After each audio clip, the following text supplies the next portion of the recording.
Harambee! Neno hili si hivyo. Mambo ni matatu. Ladies and gentlemen, good evening and welcome back to our channel once again. Allow me to begin this video by asking you guys this question, and I require your honest answer to it.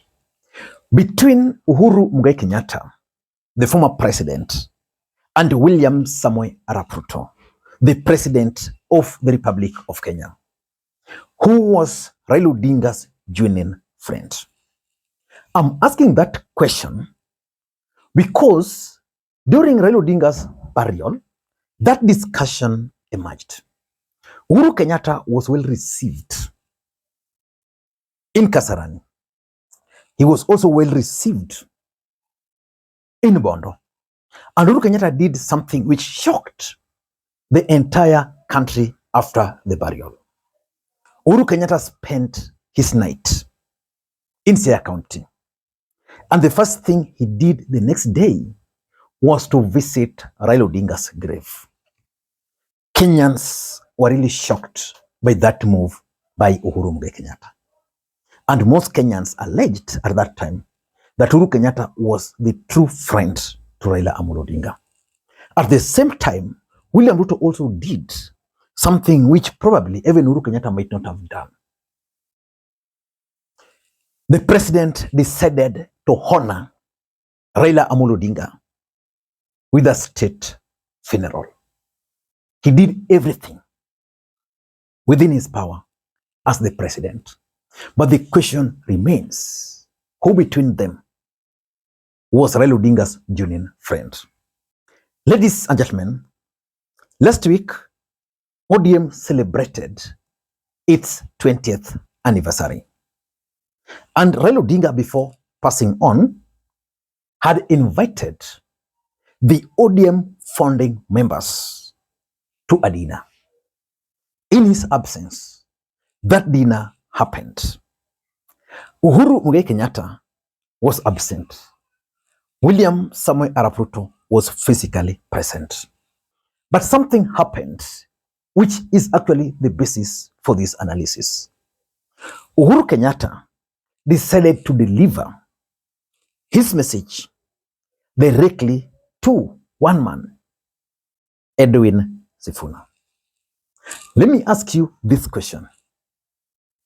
Assuming the president was going to miss this event, and then he decided to deliver his message to Edwin Sifuna, do you think Edwin Sifuna would have read President William Ruto's message to the ODM members? I'm asking that question because Edwin Sifuna read Uhuru Kenyatta's message, and after that, he left. I want you guys to listen to Edwin Sifuna. Yesterday, there is a founder member who Baba himself invited. He was not able to be with us. He's in the US. Your Excellency, you know why. The Honorable Fourth President of the Republic of Kenya, His Excellency Uhuru Kenyatta. He has sent me his message here. I'm not going to say anything other than read his message. With your kind permission, Your Excellency, because he's a founder member and he was not able to join us today. I'll be very quick. This is a message from the former President, His Excellency Uhuru Kenyatta, during the ODM 20th anniversary celebrations in Mombasa. To the ODM family, distinguished guests, ladies and gentlemen, let me begin by thanking the leadership of the Orange Democratic Movement for inviting me to join you this evening as you mark your 20th anniversary. I had hoped to join you in person, but due to engagements booked earlier, I could not make it. In fact, that was an issue we were to discuss with my brother when he got back. Unfortunately, that did not happen. Even then, I celebrate with you, my brothers and sisters. I vividly remember the numerous meetings and engagements that gave life to the Orange Democratic Movement. Indeed, it was a movement born not out of political convenience, but out of conviction. Now, that is Edwin Sifuna reading part of Uhuru Kenyatta's speech. Why do you think Uhuru decided to deliver his message through Sifuna, a man who is known to be a hater of President William Ruto, who was the chief guest at that event. Ladies and gentlemen, in politics, nothing happens out of mere coincidence. I took my time and I spoke to very senior ODM officials. And I asked them why Uhuru decided to deliver his message through Sifuna, not even through the party leader, who is Oburu Odinga. Because if Oburu Odinga was still acting, you'd say Oburu Odinga was still acting. Directly to Sifuna. Why not even the chairperson, Gladys Wanga? Why? Why Sifuna? Granted, Sifuna is the ODM spokesperson. Spokesperson is different from the role Uhuru Kenyatta gave him. Those are two different roles. And the senior officials I spoke to actually also asked me that same question. And one of them confirmed to me that he confirmed with Oburu Odinga whether he spoke with Uhuru Kenyatta. Oburu Odinga confirmed to him that they did not speak, that Oburu Odinga personally called the former president 3 times. 3 times. But he did not reply. And even he sent him a message which he did not reply over his presence at this particular event. Which begs the question, is Uhuru Kenyatta the man behind the rebellion or the rebels in ODM party? And why? Let us face the reality. And this is the truth. If Raila Odinga had not passed on, and even before Raila Odinga's death, Uhuru Kenyatta still believed that Raila Odinga would become the president. In fact, Uhuru Kenyatta wanted Raila Odinga to run for the presidency in 2027. That's why Raila Odinga was still very shaky in broad-based government. He would say, I'm for it, I'm also not for it. At some point, I think there were even rumors that Uhuru met with Raila somewhere, was it in Dubai or in the US? So Uhuru still believed that Raila could become the next president of the Republic of Kenya. And he had these rebels behind him. Ladies and gentlemen, why would Uhuru Kenyatta ignite this rebellion within ODM party? That's exactly what I want to reveal to you guys in this video. Before we do that, for those who are watching this channel for the first time, please take a second or two, click the subscribe button so that next time we produce a video like this, YouTube will automatically notify you. And to the subscribers, I want to continue thanking you guys for your continued support. Because without that support, this channel cannot be where it is. Ladies and gentlemen, the first reason why Uhuru could be doing this is because of Fred Okengo Matiang'i.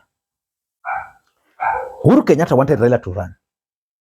Raila is not running. So Uhuru Kenyatta identified Fred Okengo Matiang'i as his candidate.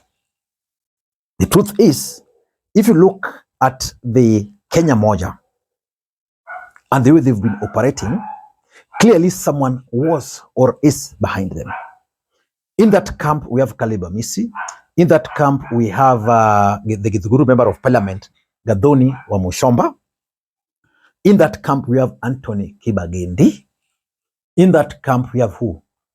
And all those guys, do you want to tell me that Gathoni Wamuchomba can make it public that she's not going to support Rigathi Gachagua at all without supporting Uhuru Kenyatta or without the backing of Uhuru Kenyatta? Do you want to tell me that Kibagendi can be in this team without Fred Matiang'i factor? Because we see him with Fred Matiang'i a lot. So I want to assume that Uhuru Kenyatta is the force behind this team. And he wants to deliver this team to Fred Okengo Matiang'i at the right time. And probably the running mate might come from this team. So I'm now persuaded that is Uhuru Kenyatta's interest. That's number one. Number two, Uhuru is clearly a man on a revenge against William Ruto. William Ruto defeated Raila Odinga. Uhuru Kenyatta is yet to accept that up to now. So it's been trying to be on a mission to stop Ruto in 2027.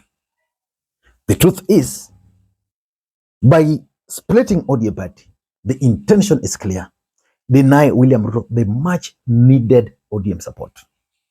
The truth is, and this is the reality, if you are to remove ODM today from William Ruto, okay, let me put it differently. William Ruto's re-election is pegged 100% on how ODM support bases are going to vote. If they will vote for him, Ruto is going to be re-elected. If they won't vote for him, William Ruto will not be re-elected. And the truth is, and I've always maintained it, that in 2027, we are likely to have three forces, three strong candidates. We are going to have William Ruto. We are going to have Kalonzo supported by Rigathi, and we are also going to have Fred Matiang'i supported by Uhuru. So if these ODM guys are going to support Matiang'i, they are going to split ODM. So it will mean that there's no way none of these three candidates will achieve the 50% plus one votes. As long as that will not be achieved, a rerun. And that rerun is going to be very, very interesting. So Uhuru is only interested in denying William Ruto that block. Number three, which I think is important, is the Nairobi politics. Rigathi Gachagua has always maintained something, that there's some small wheelbarrows being sponsored. And for me, I've been studying Nairobi politics, and I thought that Babu Owino and Sifuna were going to align themselves properly with Rigathi Gachagua, so that if ODM will not support them, then they'll get the backing of Rigathi Gachagua. But in Nairobi, Rigathi Gachagua is telling them that the next governor must be from the mountain. That is complicating the equation for the two. That is Senator Sifuna and Babu Owino, because Babu wants to become the governor. So with the support of Uhuru Kenyatta, it means Babu, Sifuna can rally the young people, they can rally their supporters in ODM party, and then Uhuru Kenyatta will now prevail by bringing for them the softer Kikuyu vote.